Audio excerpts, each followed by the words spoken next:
Tennessee is the first SEC team since 1954 with multiple 40-point wins over teams in conference play. Tennessee beat South Carolina by 43 points back in January, beat South Carolina right here in Knoxville by 40 points tonight in Knoxville by a score of 85-45. Welcome into the Rocky Top Insider postgame show. This is Ryan Shumpert. I'm Rick Butler. Ryan, what did you think of this game for Tennessee, man? Just after a little bit of a bumpy February. Obviously, as we know up until this point, 2-5 in SEC play. Things were a little rough. Things were a little rocky. But Tennessee was able to come back on the home court tonight and beat not a great South Carolina team, but they were able to do it in dominating fashion, get back in the winning column. What stood out the most to you tonight? Well, yeah, they certainly took out some frustrations. As Kai Ziegler said, we had to get our swagger back, and he felt like they did that tonight. And I think a lot of things stand out. Probably the play of Ziegler and then Josiah Jordan-James, who returned and led Tennessee in scoring, was really good shooting the basketball.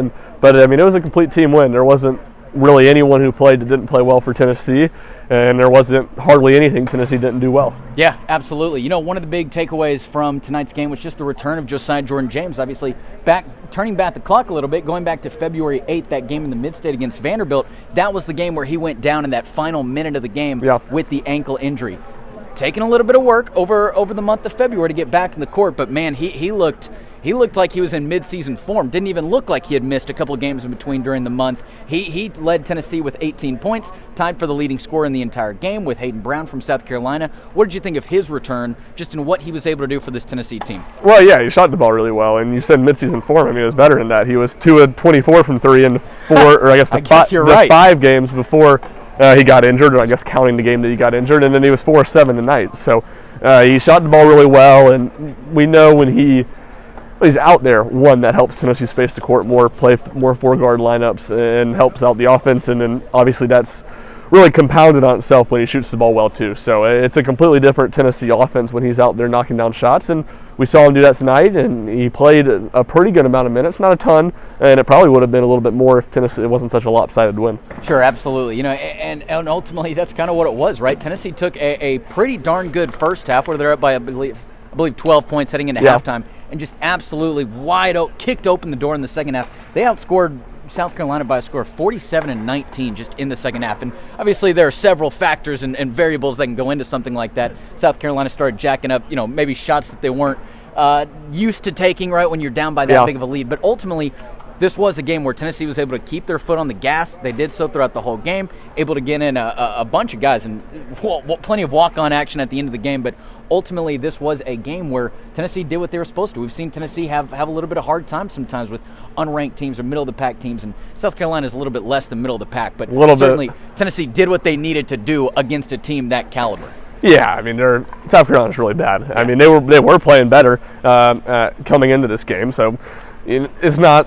They weren't playing as bad as they were back a month ago when Tennessee beat them by 43 at South Carolina. So, but again, this is a game you'd expect Tennessee to take care of. That doesn't necessarily mean they're going to take care of them the way they did, and I think that's the encouraging thing. And it could be a big confidence boost going forward. Kai Ziegler, again, I mentioned it just briefly, but he was great. His fifth double-double of SEC play, and he hit some shots early. He got others involved. He didn't pick up a foul, which might have been the most encouraging thing of all. Sure, especially with Tennessee being shorthanded again for tonight, but for different reasons. Julian Phillips not able to play tonight. In case you missed the game, he was out again with that hip flexor injury. But also Tyreek Key, right before the game, he was announced that he would not be playing due to an ankle injury as well. So Tennessee does get Josiah back, but they're still dealing with a little bit of uncertainty with the other two guys. Now, we also did see Julian Phillips go through pregame warm-up, so it does look like he is maybe getting closer and closer. But at the end of the day, too, Tennessee's only got 2 regular season games left, and then hello SEC tournament. Yeah, certainly. So this is the time you want to be getting healthy.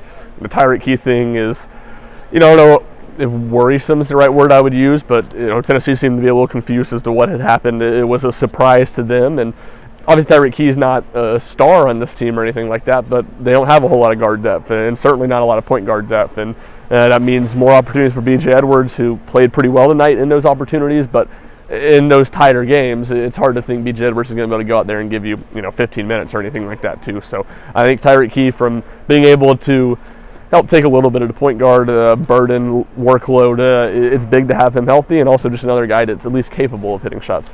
At the end of the day, there's not much to break down from this game here tonight. There's not a lot to get to with the X's and the O's. It was a beatdown, a one-sided beatdown from Tennessee's perspective. But last kind of thing to get into right here, does this give you any takeaways or anything to think about for this Tuesday night's game against Arkansas? Obviously, that's going to be a big one, Tennessee's home finale of the regular season. Then they go to Auburn. We'll talk about that one in a couple days. But does this kind of give you any indication of what maybe Tennessee needs to do well? Does it give you any kind of line for just the Arkansas game coming up on Tuesday night? Not really. I think maybe, Josiah Jordan-James, him playing well, maybe you get Julian Phillips back, just the things that brings, and we've, talked about at length on the podcast and on a couple of these. So no huge, broad takeaways that I think going forward, but certainly it's an Arkansas team that is playing better as of late. They're healthy. They're a team that's dealt with injuries all year, so they lost today at Alabama, but in a competitive game, and I think it'll be interesting. I expect that one to be very physical. It's a very, very athletic